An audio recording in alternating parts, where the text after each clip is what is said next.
Tensions in Ukraine seemed to ease a bit on Tuesday after Russia announced that its troops, which were engaged in a military exercise along the Ukrainian border, have been asked to retreat to the barracks for the moment. Even as this happened, Russian President Vladimir Putin said in Moscow that Russia sees no need to use military force in the Crimea region of Ukraine for now. What can be a reason to use the armed forces? This is of course the last resort, simply the last resort. Putin said sanctions against Russia by the West would be counterproductive.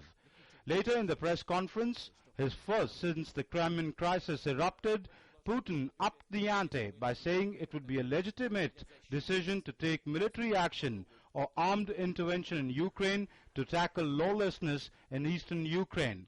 Putin defended the Crimean build-up as a humanitarian action to protect Russians living in Ukraine, saying that President Yanukovych had not authorized any firing by troops.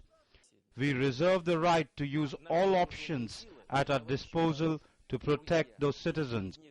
The US and the EU, on the other hand, seem to be in no mood to tone down their rhetoric yet. US State Department officials said sanctions against Russia is just a matter of days.